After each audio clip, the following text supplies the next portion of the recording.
오늘은 교회 표어 그대로 복음과 성령으로 날마다 더하여 가는 교회, 이런 제목으로 말씀을 나눕니다.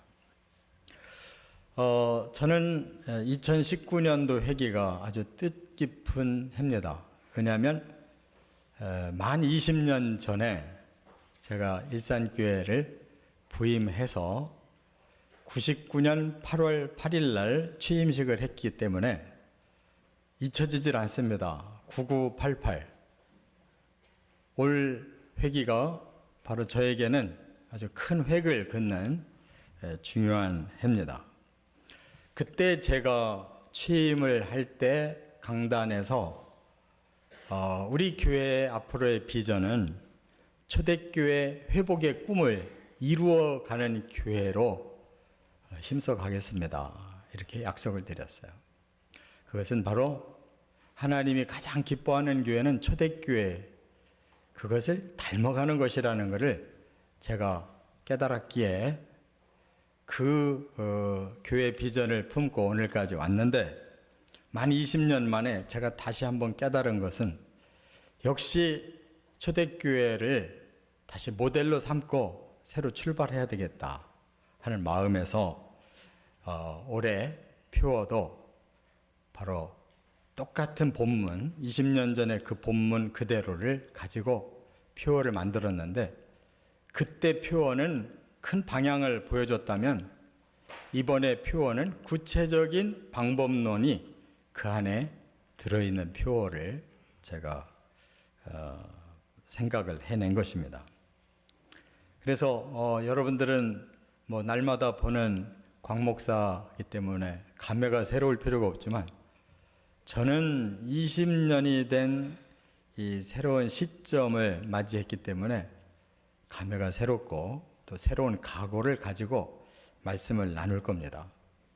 그래서 오늘만 사도행전 설교하는 게 아니고 다음 주도 그 다음 주도 1년 내내 주일 낮 예배는 사도행전 1장부터 끝나는 28장까지 계속 저는 설교를 해나갈 겁니다. 그 속에서 사도행전에 그 우리에게 주시는 그 말씀의 방향과 그 모든 원리가 우리에게 공통적으로 주일 낮 예배마다 깨달음으로 기어코 저 열매가 복음과 성령으로 날마다 하나님이 원하시는 것들이 플러스 되어 가는 교회로 열매 맺기를 바랍니다.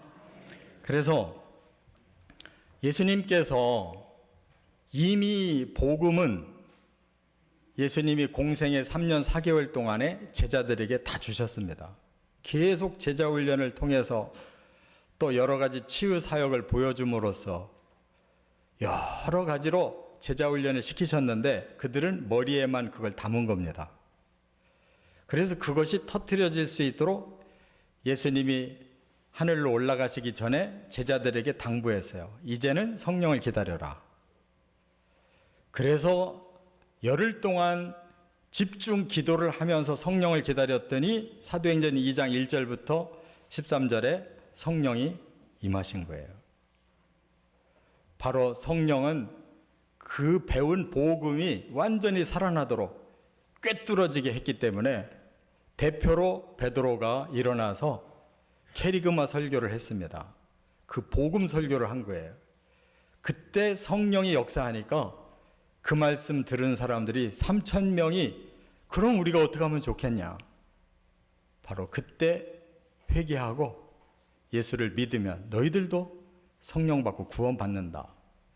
그래서 한순간에 그리스도인이 3,000명이 불어나서 시작을 한 것이 초대교회입니다. 그렇기 때문에 그들에게는 계속 열매가 맺혔는데 날마다 맺혔다는 거예요. 오늘 본문에도 날마다가 2번이나 나와요. 46절에도 날마다, 47절에도 날마다. 이것이 정상인 것입니다. 그래서 오늘 우리는 이 날마다 구원받는 사람이 더해 갔다라고 하는 이 최종의 결론이 우리 것이 되기 위해서는 그 앞에 43절부터 46절 상반절까지의 이 전제가 이루어져야 돼요. 마치 우리가 지진이 일어나려고 그러면 그 앞에 전조현상이라는 게 있습니다. 그걸 미리 감지할 수 있는 전조현상이 일어나듯이 우리가 복음과 성령의 폭발력이 발생해서 많은 사람들을 구원시키고 교회가 플러스 교회로 열매를 맺기 위해서는 바로 영적 전조현상이 먼저 일어나야 된다는 거예요. 오늘 본문의 그 원리 세 가지를 배워서 우리도 하나님께 쓰임받는 성도와 교회 되어지시기를 바랍니다. 첫째, 43절에 보면 하나님의 역사하심이 더하여 갔다라고 말씀하고 있어요. 하나님이 역사해 주셔야 됩니다. 근데 어떻게 역사하셨느냐? 43절에 보니까 사람마다 두려워하는데 사도들로 말미암아 기사와 표적이 많이 나타나니 그랬어요. 사람들이 그 놀라운 영향력 앞에 영적 두려움을 느꼈다는 겁니다.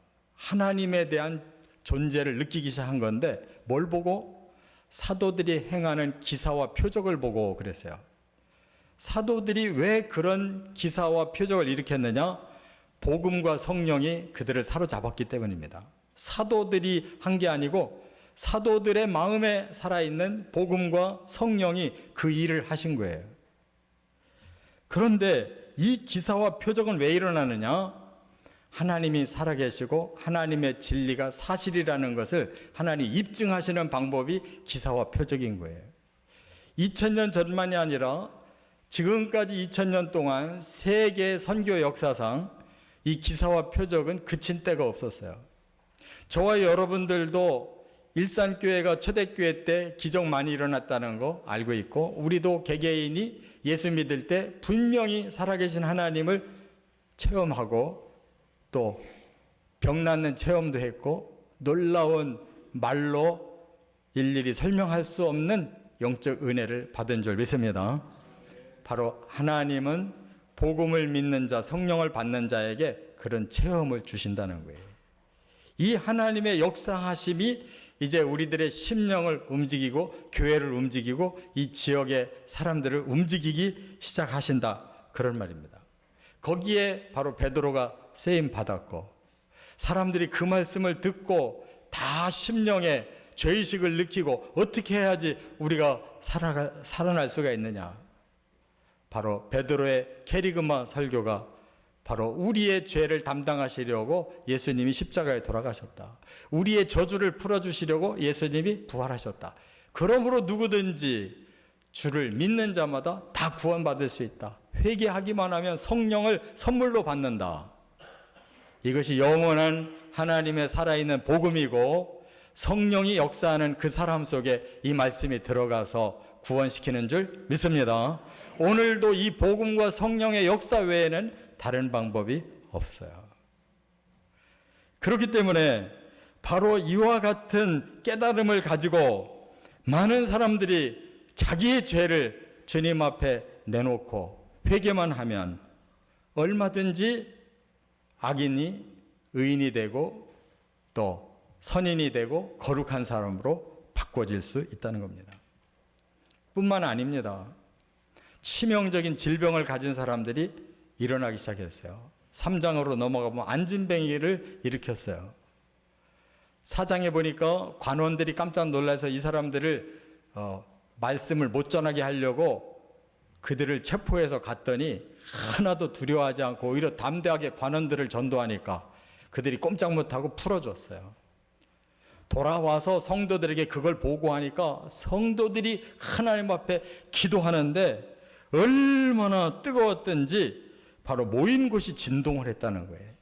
그리고 성령이 충만하니까 전혀 두려움 없이 마음껏 복음을 전해서 5,000명으로 늘어났다는 거예요. 여러분, 이 모든 말씀은 그 시대에도 사실이었고 오늘 시대도 사실인 것을 깨달으시기 바랍니다. 지금도 복음이 새로 들어가는 선교지에는 이런 기적들이 일어나고 있어요. 에베소서 1장 13절에 이 모든 말씀을 종합한 말씀이 있어요. 그 안에서 너희도 진리의 말씀 곧 너희의 구원의 복음을 듣고 그 안에서 또한 믿어 그랬어요. 저나 여러분이 다 똑같이 복음이 우리에게 진리의 말씀이 되어서 그걸 믿었다는 거예요. 그랬더니 약속의 성령으로 인치심을 받았다. 성령이 우리의 마음에 도장을 찍어주셨어요. 너는 하나님 자녀가 틀림없다 라고. 그래서 우리의 마음에 영이 우리가 하나님 자녀 되었다는 것을 계속 입증시켜 주시기 때문에 우리는 확신 있는 하나님의 자녀로 살 수 있다는 것이에요. 그러면 그 다음에 뭐가 이루어지냐? 이는 우리 기업의 보증이 되사. 우리는 하늘나라를 우리 기업으로 받은 사람들인데 지금은 보증서만 받았다는 거예요.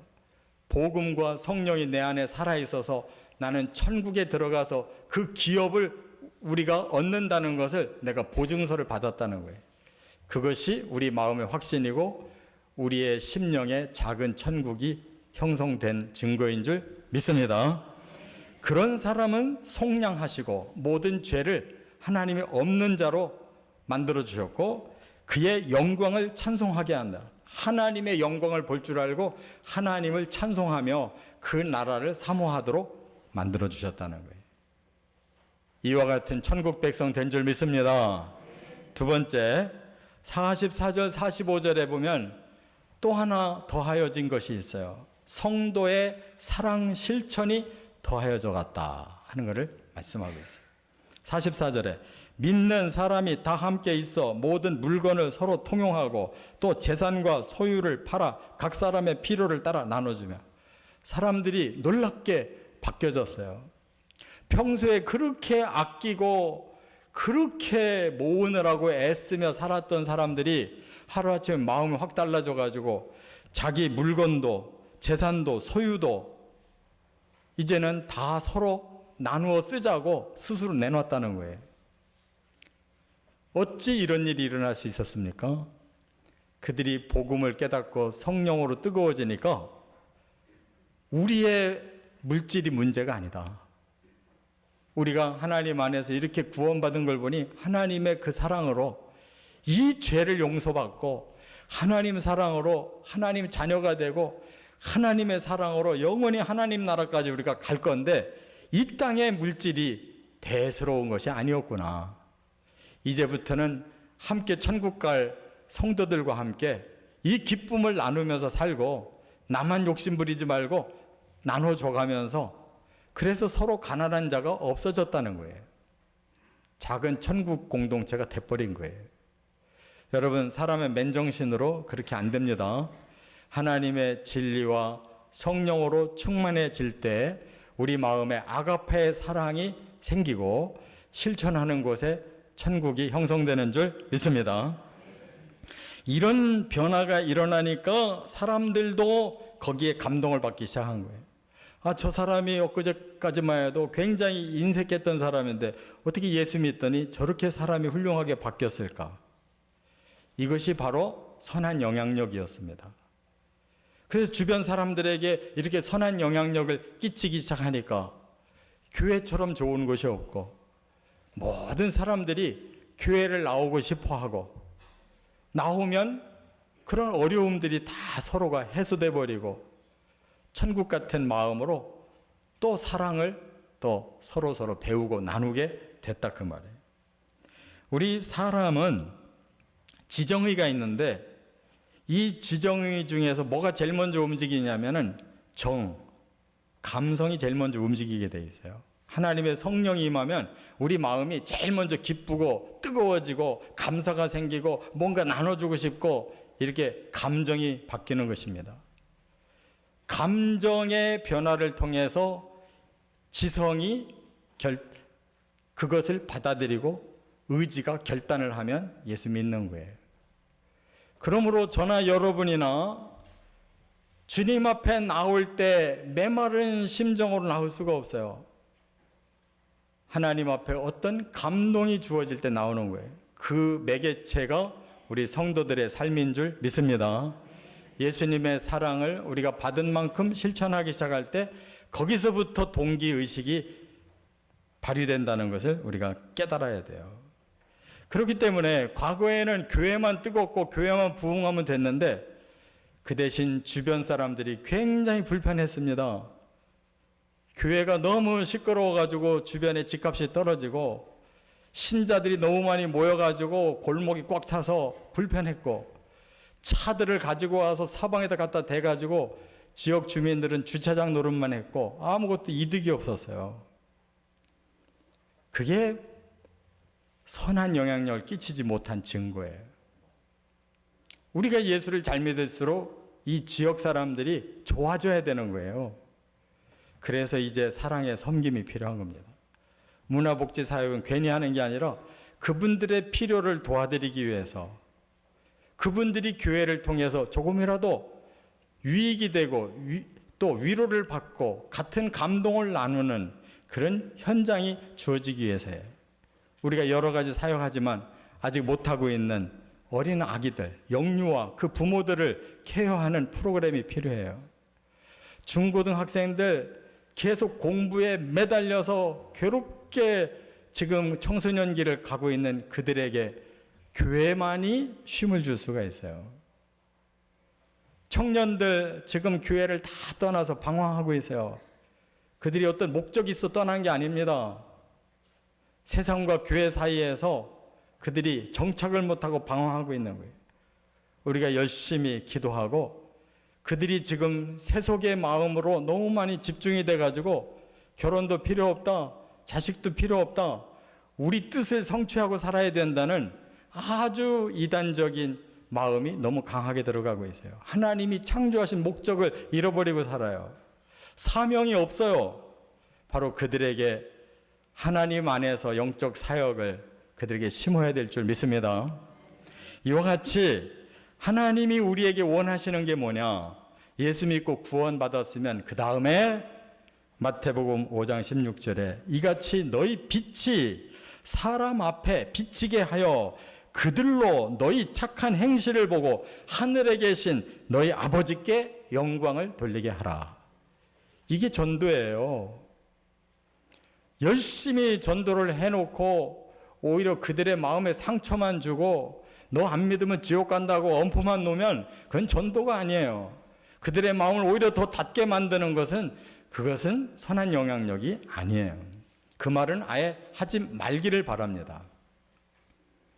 일단 사람의 마음을 열어주고 위로가 필요하고 그들이 지옥 갈 것부터 먼저 일러주면 사람은 마음문이 닫히고 반감을 하게 돼 있어요. 그래서 빛을 자꾸 보여줘야 돼요. 하나님을 믿는 일이 얼마나 좋은 것인가를 자꾸 선한 영향력을 보여줘서 하나님이 참 좋은 분이구나, 하나님 믿는 사람들이 참 좋은 사람들이구나 라고 깨닫고 그들이 하나님께 영광 돌리면 자동적으로 오게 돼 있어요. 에베소서 5장 9절에는 빛의 열매를 세 가지로 설명했어요. 우리가 그걸 맺었는지 생각해 보면 알아요. 빛의 열매는 모든 착함과 의로움과 진실함에 있도다 그랬어요. 예수 믿는 사람들의 특징이 안 믿는 사람이 볼 때 착해졌다, 저 사람들 이제는 FM으로 의롭게 산다, 진실하다, 변함없는 사람들이다, 이러면 성공한 줄 믿습니다. 끝으로 세 번째, 46절 47절에 보면 영성의 충만이 더하여 갔다는 거예요. 하나님의 교회의 가장 큰 특성, 하나님의 기운이 살아있어야 돼요. 여기 46절에 보니까 날마다 마음을 같이하여 성전에 모이기를 힘썼다 그랬어요. 성전은 일주일에 한 번 오는 곳이 아닙니다. 집에서 밥 먹고 잠자려고 날마다 가듯이 성전에서도 영적인 삶을 살기 위해서 날마다 와야 되는 곳이에요. 이것이 점점 줄어들면 영성이 죽어버리는 것입니다. 날마다 기도하러 와야 돼요. 날마다 말씀을 배우고 날마다 하나님 찬양하고 날마다 하나님 안에서 아름다운 성도의 코이노니아가 필요하다 그 말이에요. 여기 모이기를 힘쓴다라는 단어가 중요한데 프로스 칼테레오라고 그래요. 프로스라는 말은 방향을 말해요. 칼테레오라는 말은 확고하다는 뜻이에요. 나는 하나님 앞으로 나가는 일이 확고하다. 열정을 말하는 거예요. 모든 성도들이 하나님 앞으로 나가는 열정이 살아있으면 영성이 살아나는 줄을 믿으시기 바랍니다. 그 다음에 그것으로 끝나는 게 아니에요. 집에서 떡을 떼며 기쁨과 순전한 마음으로 음식을 먹었다. 여기서 집에서 떡을 뗀다는 말은 두 가지 의미가 있어요. 소그룹 공동체. 멀리 사는 곳에 하나님 성전에 오기가 힘들으니까 그 지역끼리 모였어요. 소그룹, 구역이에요. 거기서 그들이 떡을 뗐다는 말은 하나님 앞에 식사하기 전에 성찬을 했어요.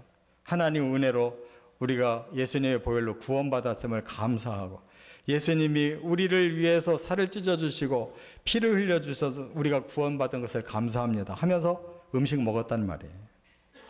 그러니까 그들의 마음이 순수해질 수밖에 없는 거예요. 그들이 기쁠 수밖에 없어요. 이렇게 신앙생활을 교회에서도 소그룹에서도 했다는 거예요.